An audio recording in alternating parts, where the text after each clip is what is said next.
Buenas noches.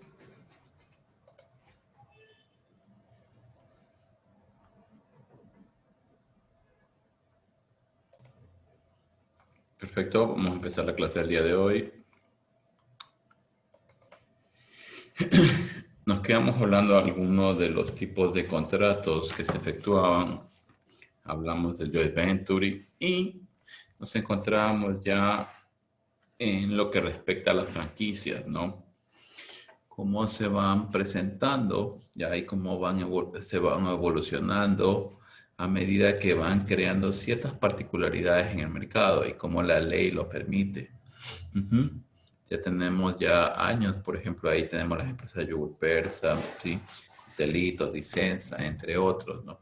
Que han generado, si bien es cierto, ventajas en el mercado, ¿ya? Que las han podido, perdón, que las han podido, en todo caso, estructurar como plan de negocio para fortalecimiento de marca, locales franquiciados, economías de escala, incremento de ventas, crecimiento de empresas y, en otras palabras, ya a tener un crecimiento patrimonial tanto en activos, ¿no? ¿Sí? Entonces ahí tenemos las cuotas de entrada, regalías y publicidad, entre otras cosas que se dan en este tipo de contrato. Otro de los puntos que nosotros podemos ver, ¿ya? Es que no tenemos que preocuparnos tanto de lograr un target de mercado. En este caso ya este tipo de modelo de contrato ya lo otorga, ¿sí? Va a reducir el riesgo, ¿ya?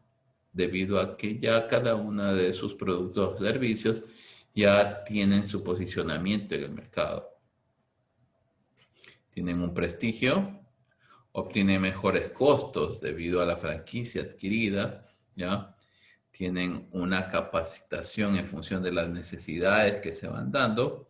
Y por último, tienen una asistencia y soporte técnico permanente con el fin de mantener el estándar de calidad ya entre todas las unidades de negocio que son similares, ¿no? Ahora vamos a entrar a otro modelo de negocio, ¿sí? Como es el dominio fiduciario, ¿no?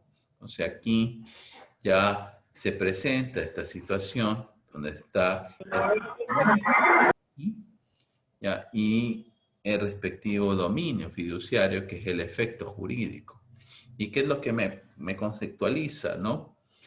Que se adquiere un fideicomiso constituido por contrato o testamento y está sometido a obrar solemnemente hasta la extinción del fideicomiso. En otras palabras, tiene un principio y tiene un fin en el contrato, ¿no? Eso se lo va a estipular y va a definir a cada una de sus partes, ¿ya? Como son quién, el fiduciante, el fiduciario y el beneficiario en muchos de los casos, ¿sí? Si bien es cierto, este primero es el dueño del activo, ¿no? Que va a ser o va a generar ingresos, ¿no? ¿Quién va a ser la persona encargada? El fiduciario. Y producto de eso se va a obtener un margen de contribución, también denominado margen de utilidad, ya que va a ser transmitido a un tercero, que es el beneficiario. Puede darse, según los tipos de fideicomiso, que el mismo fiduciante sea el beneficiario, pero en otros casos no, ¿sí? Entonces, ahí tenemos estas particularidades que se dan, ¿no? Y cada uno de ellos, como lo identificamos, puede ser persona natural o personas jurídicas, ¿no? Entre otros, ¿no? A diferencia de quién, de la fiduciaria, que es una administradora de fondos y fideicomiso encargada de qué cosa del cumplimiento de la administración del contrato del fideicomiso, ¿no? Esa es la particularidad de la fiduciaria. Ellos hacen que se cumpla el contrato como tal, lo verifican, lo evalúan, ¿sí?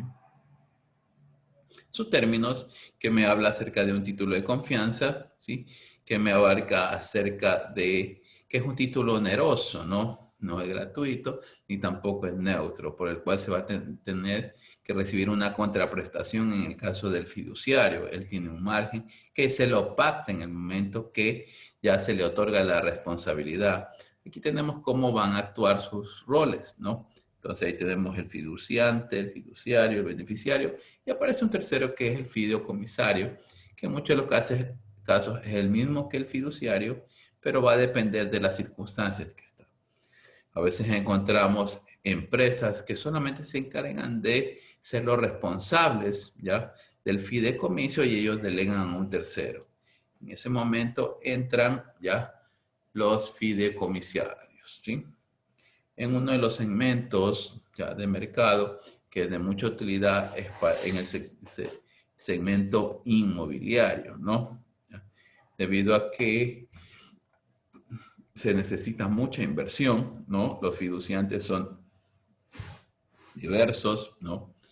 Y van a actuar cada uno de ellos en función ya de sus requerimientos. Puede ser que el mismo beneficiario sea el fiduciante en este caso, ¿no? Debido a que uno contribuye con el área física, otro contribuye con el capital, entre otras cosas. Otro puede contribuir con el recurso humano. Así se pueden estar dando estas cosas dentro de los fideicomisos, ¿sí?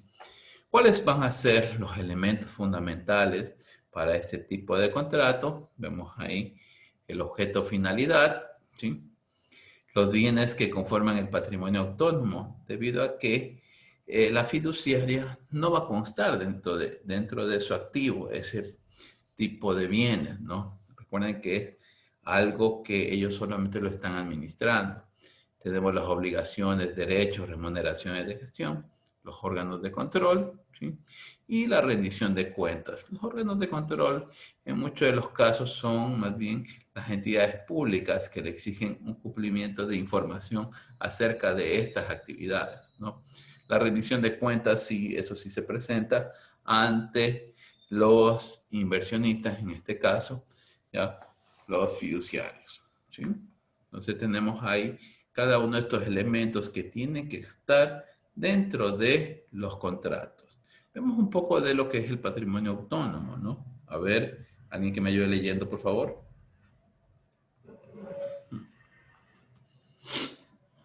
Yo, profe. Patrimonio autónomo. Conjunto de bienes transferidos por el constituyente a favor del fiduciario afectados a una finalidad y que se constituye como efecto jurídico del contrato. Cada fideicomiso tiene su propio patrimonio autónomo. Graban transferencias gratuitas y onerosas. Los acreedores del beneficiario podrán perseguir derechos y obligaciones que correspondan de acuerdo al contrato. Perfecto. Entonces, como lo veníamos diciendo hace poco, ya identificamos que el fideicomiso va a tener su propio patrimonio y va a ser autónomo, sobre el cual se van a hacer los respectivos cumplimientos acerca de información por parte de las entidades públicas, ¿no? Tenemos aquí de qué forma tenemos que actuar cuando estamos inmersos en este tipo de contrato, como es el fideicomiso. Si somos el fiduciante, nosotros tenemos nuestros bienes. El fiduciario va a tener sus propios bienes y los bienes del fideicomiso, ¿ya? Que si bien es cierto, los tendrá que reportar, pero no constituirá materia grabada para el fiduciario, ¿sí? Tenemos ahí estos casos. Tenemos algunos de los segmentos que, si bien es cierto, presentan ya fideicomisos dentro de las actividades de forma recurrente, como son la administración, inversión, garantía, inmobiliario y titularización, ¿sí? Son muy utilizados para cada uno de ellos. En el caso de que ya se dé, ¿no?, se pueden presentar diferentes tipos de formas como se pueden extinguir, ¿no? Son muy similares a las que ya habíamos hablado y que constan ya en el Código Mercantil, ¿sí? Pero ellos particularizan cuál: el cumplimiento del plazo o condiciones resolutorias, la revocación, causas contractuales, causas legales, ¿no? Recordemos algo que sí que entran entre causas legales, ¿ya?, o causas contractuales, pues que se haya dado algún tipo de engaño o falsificación de información, por lo cual se puede pedir este tipo de extinción, ¿no? Perdón.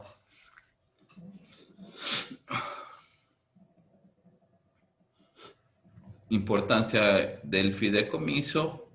dentro del mercado nacional, nosotros podemos identificar algunos de los puntos, como por ejemplo, tenemos flexibilidad para el desenvolvimiento de proyectos, ¿no? Sí, ahora mismo el grupo Novis está invirtiendo en un fideicomiso para construir N cantidad de unidades ya físicas, ya, con el fin de que se inviertan ahí capitales y posteriormente tener el retorno de esa inversión, ¿no? En el momento que se los comercialice. Establecen condiciones de acuerdo a las necesidades, ¿sí?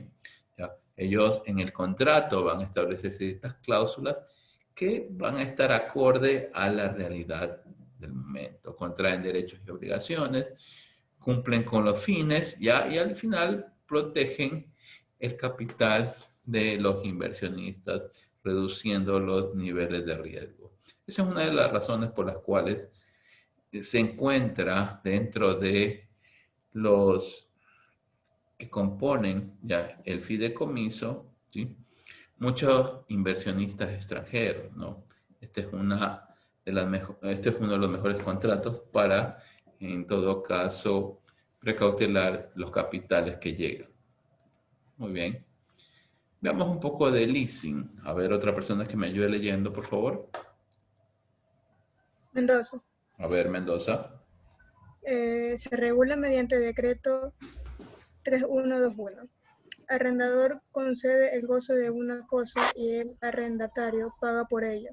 El arrendatario, al final del contrato, tiene la opción de compra, prórroga del contrato, venta de la cosa a un tercero o nuevo contrato.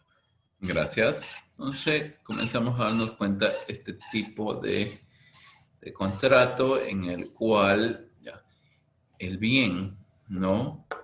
No es que lo estoy transfiriendo por el beneficio económico que estoy obteniendo, sino que al final, sí que lo he estipulado, puedo dar la mejor opción de compra, ¿no? A quien se ha visto beneficiado del uso de esa cosa, como se denomina en derecho. ¿Sí? Estas son particularidades del leasing. Va a tener un arrendamiento por derecho, ¿sí? Durante un periodo determinado de ese activo en particular, porque está generando beneficio económico, ¿no? A cambio de esa contraprestación que será en unidades monetarias.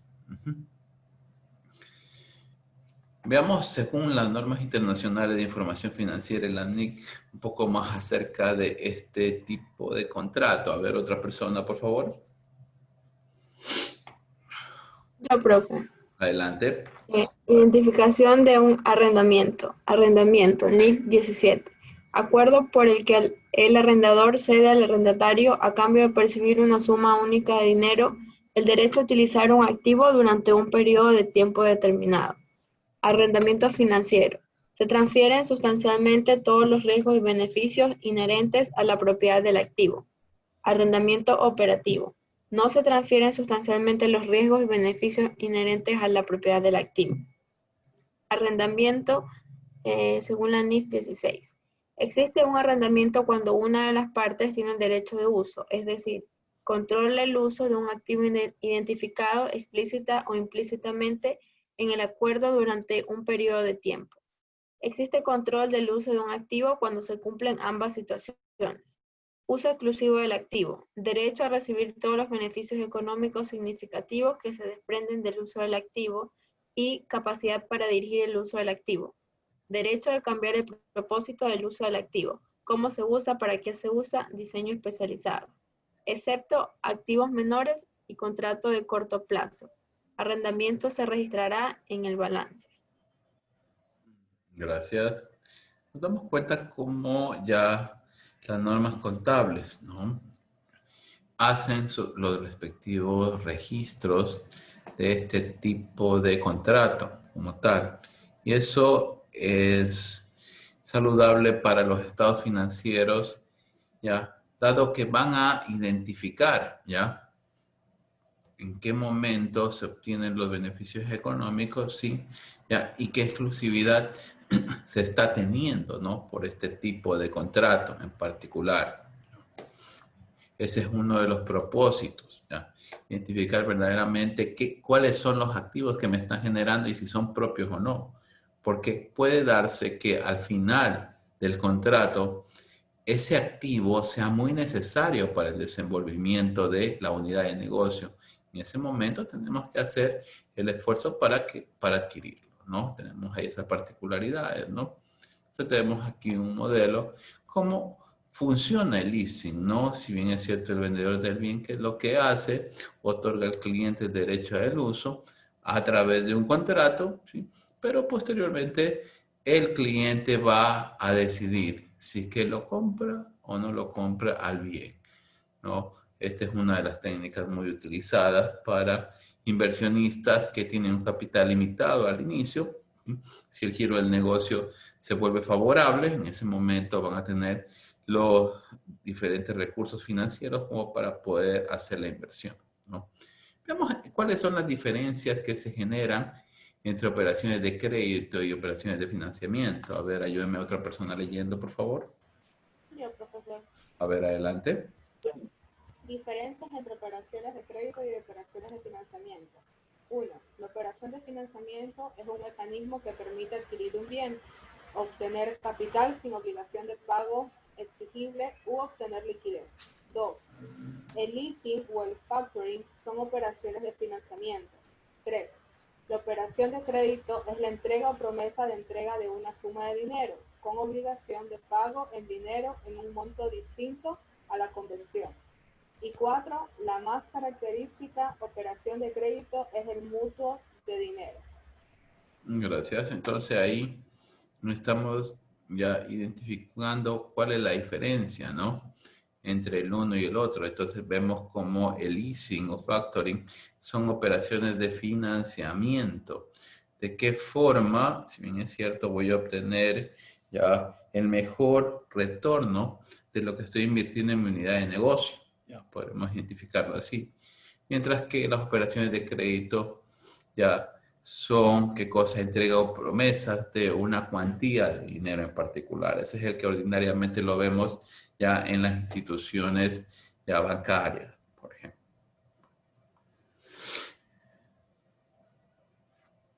Una vez terminado el leasing, veamos un poco acerca de lo que es el factoring, ¿no?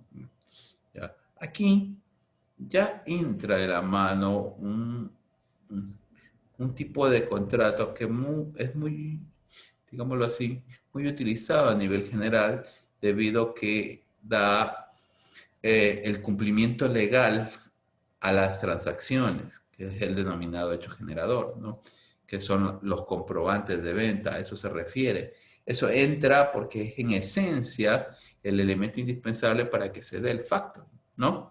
Entonces aquí tenemos una sesión de créditos comerciales y cómo los identifico basado en las respectivas facturas que van a obtener, ¿no?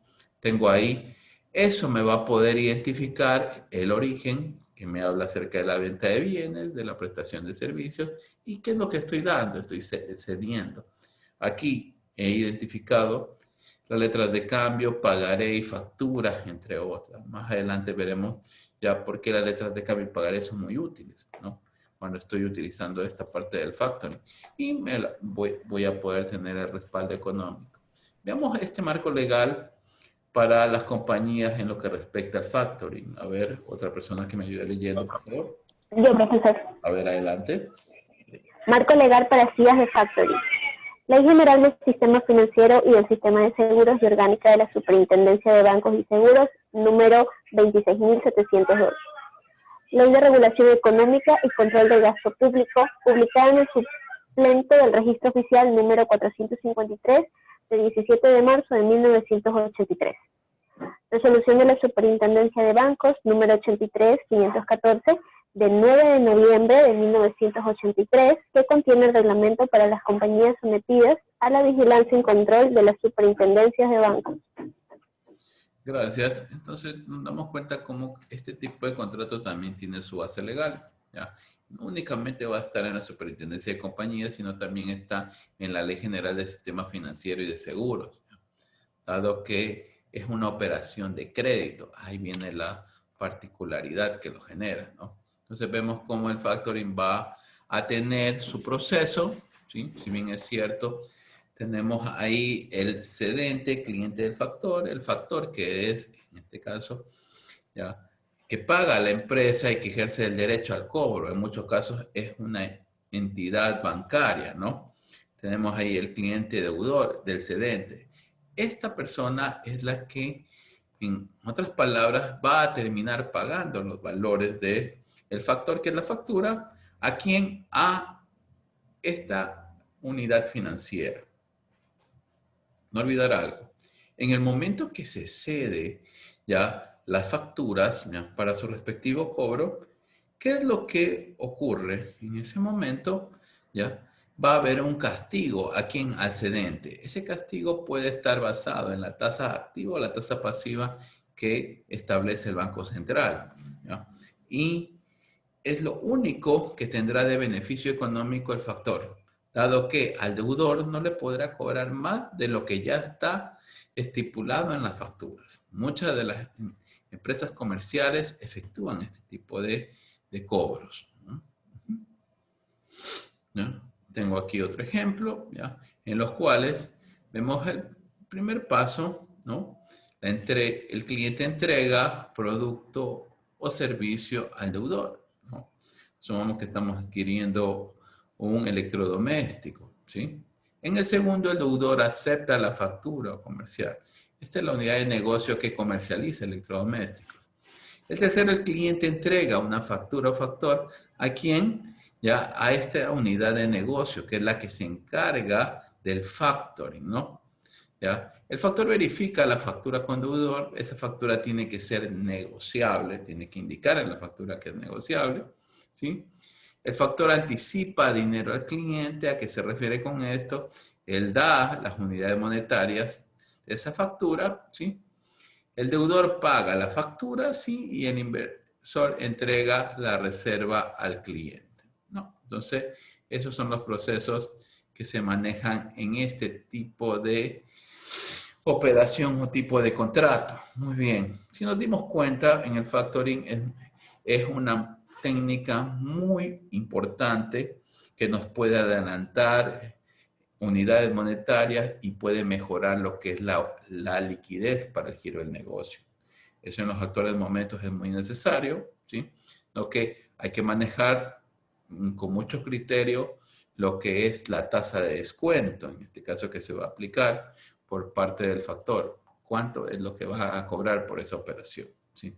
Y eso, como ustedes se dieron cuenta, se aplicó a facturas, a letras de cambio o a pagares, ¿no? Entonces ahora vamos a ver estos títulos de crédito, ¿no? ¿Sí? Estos títulos de crédito que me pueden dar esa negociación favorable en el mercado, como es el factoring. Entre ellos tengo la letra de cambio, el pagaré, ¿sí? Y ahora también vamos a hablar del cheque, que si bien es cierto no es negociable, ¿ya?, lo que sí me sirve es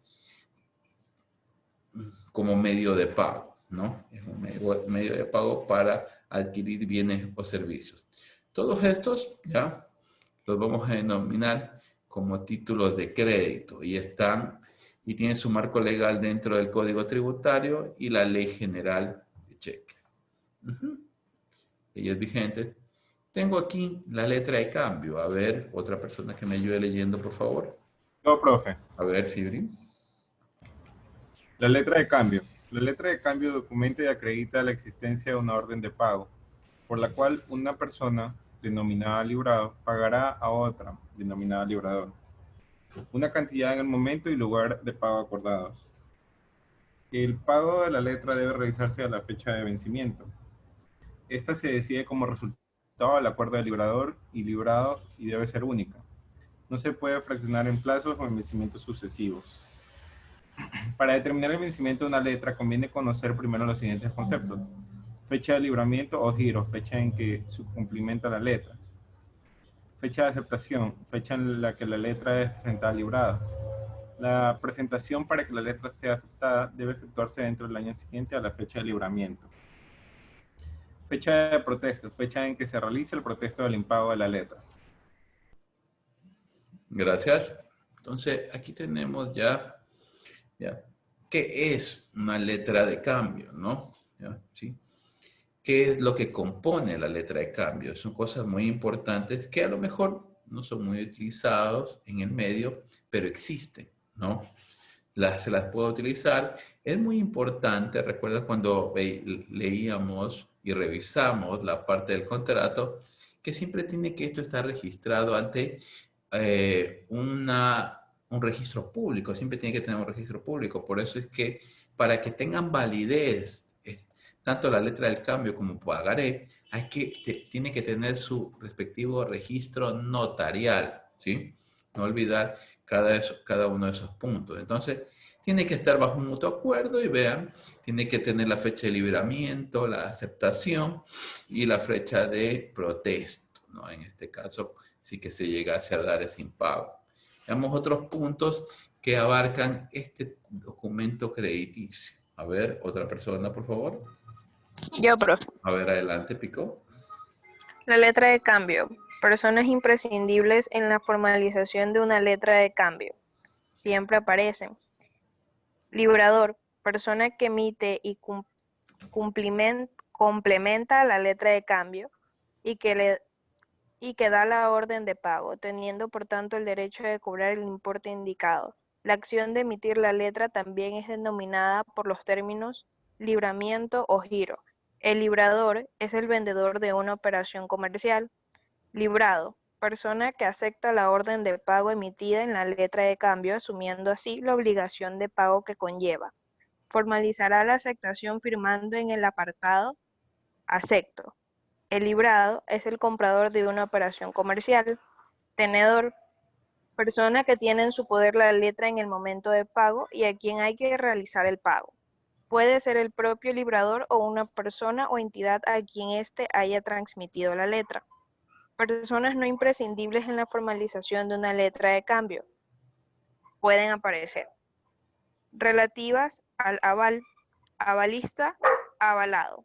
Avalista, persona que asume la obligación de pago y garantiza su pago junto con el librador.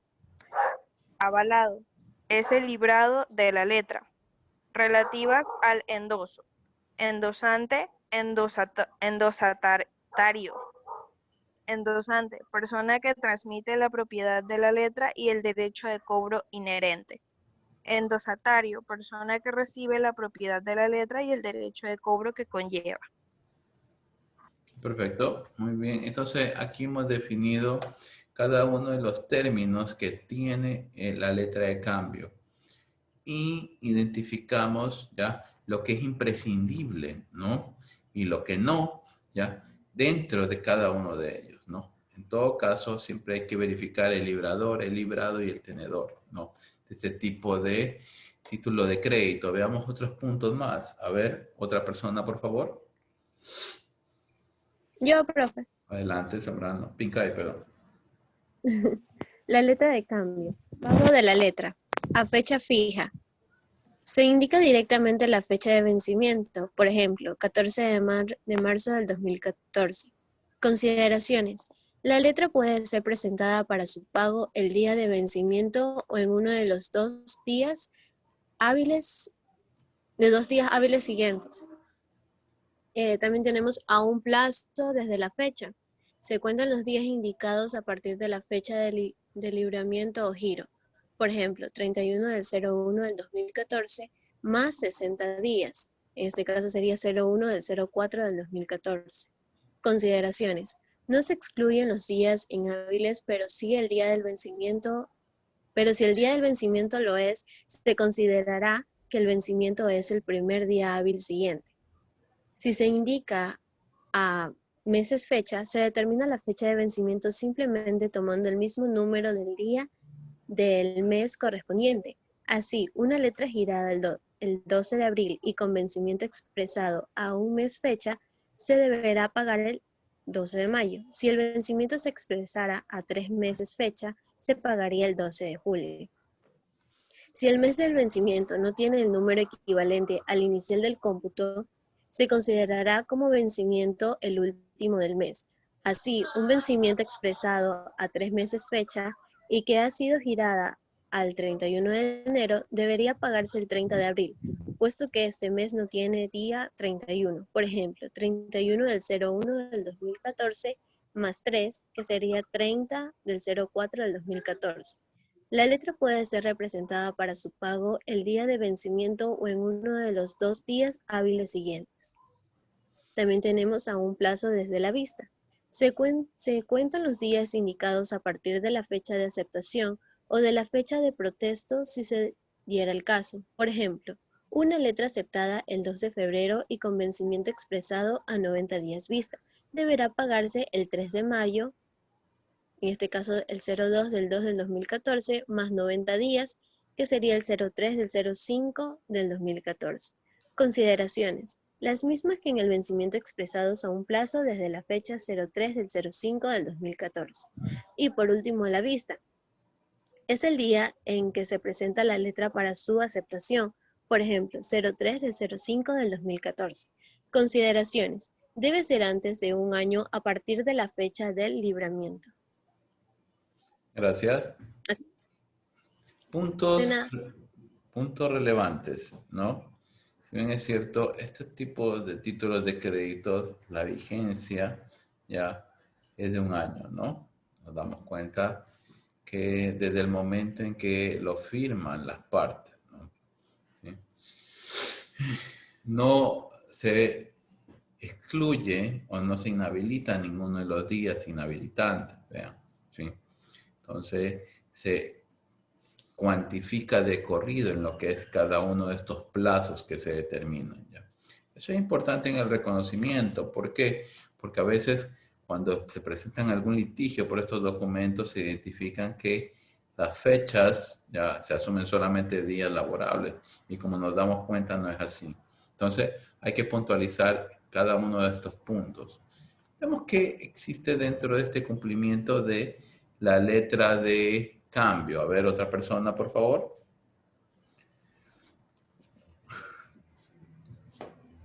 A ver, yo le voy a nombrar. Yo, profe. A ver, adelante. Dice, letra de cambio, cumplimiento de la letra de cambio. Localidad del librador. Si no se indica, se tomará la ciudad que conste en los datos del librador. 2. Importe a pagar, expresado en números. 3. Fecha de libramiento completa, la fecha en que se gira la letra. 4. Vencimiento de la letra. La letra más frecuente es a fecha fija. Si no se complementa el vencimiento de la letra, es a la vista. 5. Nombre del tenedor, habitualmente una entidad bancaria. 6. Importe a pagar expresado en letras e indicando la moneda. 7. Datos completos de domicilio de pago, es decir, el banco donde el librado tiene la cuenta en la que se cargará el importe.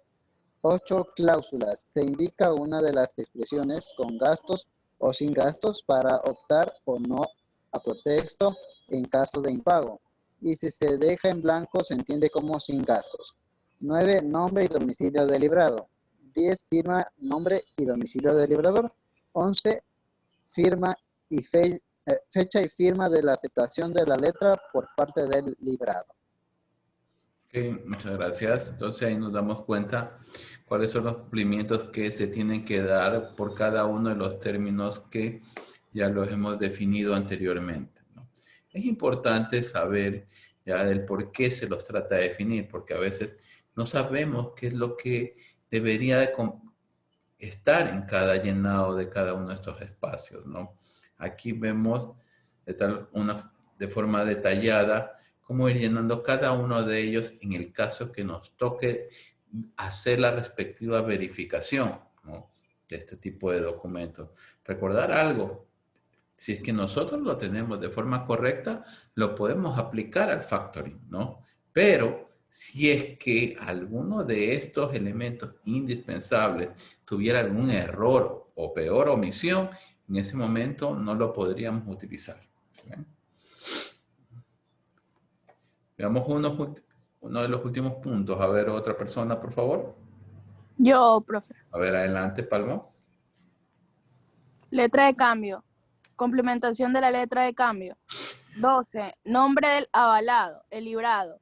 13. Fecha en que se declara el aval. 14. Nombre y domicilio del avalista. 15. Nombre y domicilio del endosatario. 16. Fecha en que se declara el endoso. 17. Nombre y domicilio del endosante. 18. Destinado a otro endoso o cláusulas cambiarias sin espacio específico en el documento. Muchas gracias. Recordar algo, a veces solamente lo firmamos a la letra de cambio y no constatamos el llenado de la misma. Mucho cuidado, porque esto asimismo como puede ser una herramienta para obtener recursos económicos, también nos puede acarrear bastantes problemas de las dos partes. ¿Por qué? Porque si nosotros ponemos información que no es verificable en ese momento, podemos tener una contraacusación. En el caso de que estemos reclamando ante la ley. En el caso que seamos deudor, peor. ¿Por qué? Porque nos pueden registrar obligaciones que no hayamos incurrido, ¿no? ¿Sí? Entonces, mucho cuidado con la firma de cada uno de estos documentos en particular. Bien, vamos a hablar un poco del pagaré. Ahora, no sin antes, vamos a tomar la lista. Acosta. Presente. Alvarado.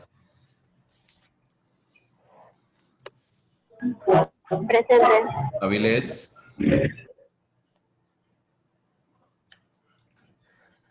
Valdeón. Presente. Barreto. Presente. Cabezas. Presente. Calles. Presente. Campuzano. Presente.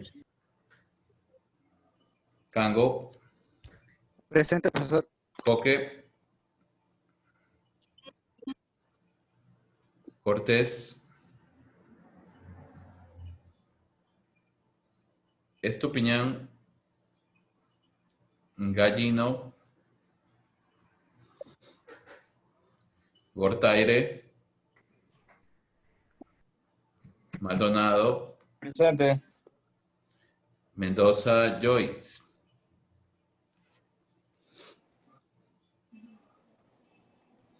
Mendoza Kenneth. Morillo. Presente. Páez. Presente. Palma. Presente. Peña.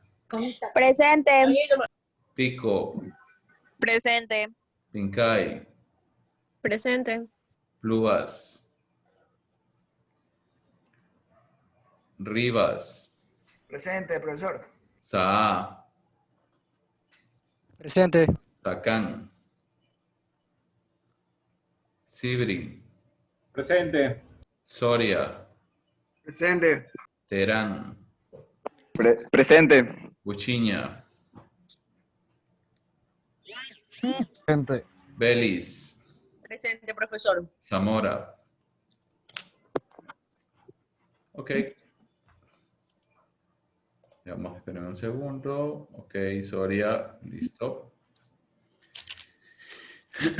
¿Quién más? Peña. Muy bien. Sa, listo. Ok. Estamos todos los que me han escrito en el chat.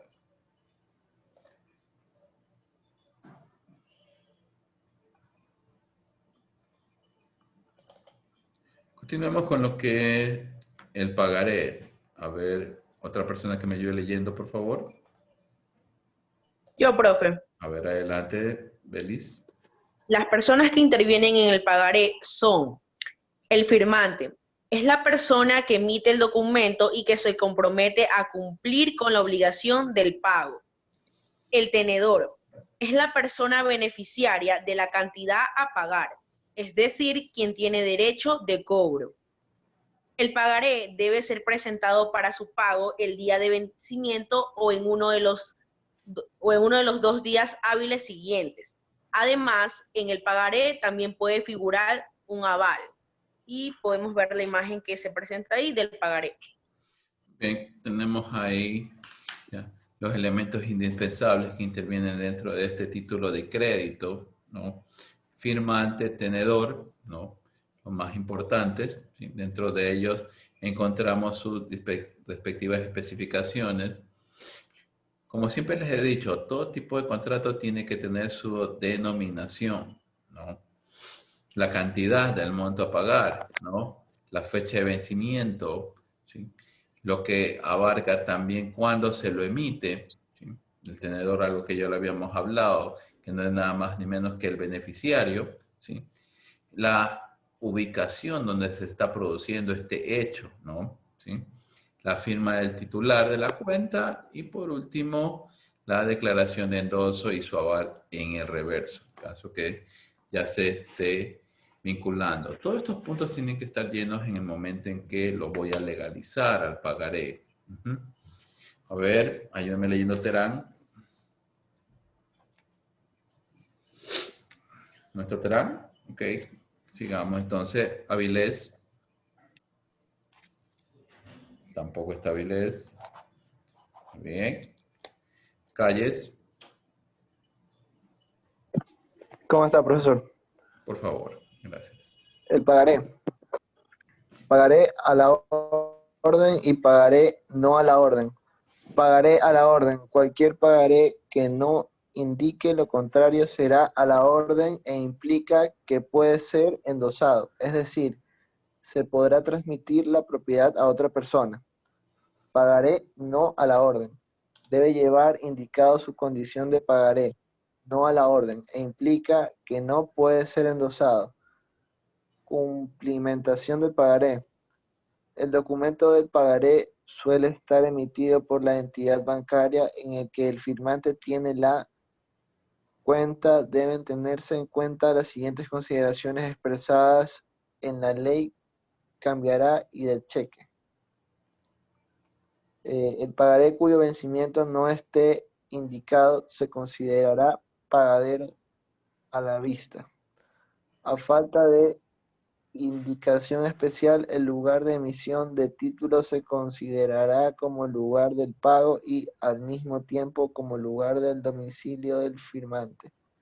El pagaré que no indique el lugar de su emisión se considerará firmado en el lugar que figure junto al nombre del firmante.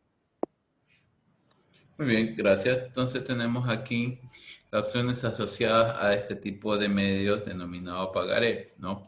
Tengo la letra de cambio pagaré, los dos son títulos de crédito en los cuales puedo obtener esos valores cambiarios, el endoso a favor de la persona y la letra pagaré en el medio de cobro, ¿no? Tenemos ahí estas particularidades asociadas a qué cosa, a la forma como hacer las respectivas recuperaciones de estos capitales. Vemos algunas otras operaciones asociadas a los medios de pago. En este momento, ya vamos a comenzar a detallar qué es esto del endoso, ¿no? Que también lo encontramos en los cheques, ¿sí? Pero tiene diferentes tratamientos, ¿no? Y también el aval. A ver, ayúdanos leyendo, Campuzano. Ya. Operaciones asociadas a los medios de pago. El endoso. El endoso es aquella acción por la cual una persona transmite un derecho de cobro, generalmente expresado en un valor cambiario o cheque. Las personas implicadas en un endoso son endosante, persona que transmite el derecho de cobro; endosatario, persona que recibe el derecho de cobro.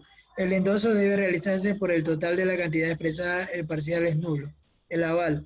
El aval es aquella acción por la cual una persona asume y se hace corresponsable de una obligación de pago. Las personas implicadas en un aval son avalista, persona que asume y se hace responsable de una obligación de pago ya existente; avalado, persona que asume originalmente una obligación de pago y cuya responsabilidad en dicha obligación de pago se ve reforzada por el avalista. El aval puede ser parcial respecto a la cantidad expresada. También se puede por tiempo condicionado y por tiempo limitado. Gracias. Muy bien, entonces vemos la gran diferencia entre el endoso y el aval. Mientras el uno puede ser la persona que va a ser el beneficiario de esas unidades, el aval va a ser la persona responsable o quien asume la responsabilidad del pago de esa obligación adquirida, ¿no? Veamos las gestiones de cobro y negociación de los efectos comerciales. A ver, Maldonado.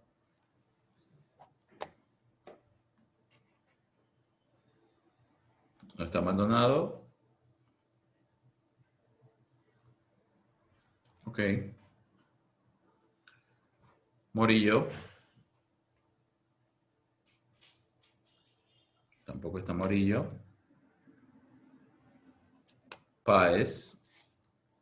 Ah, no, Páez ya participó. Palma. Presente. A ver, por favor, continúe. Gestión de cobro y negociación de efectos comerciales. Gestión de cobro de efectos. Servicio bancario por el cual la entidad bancaria ejecuta el cobro del efecto en el día de su vencimiento. Negociación de efectos. Operación financiera por el cual la entidad bancaria adelanta al depositante el importe del efecto menos un descuento comercial.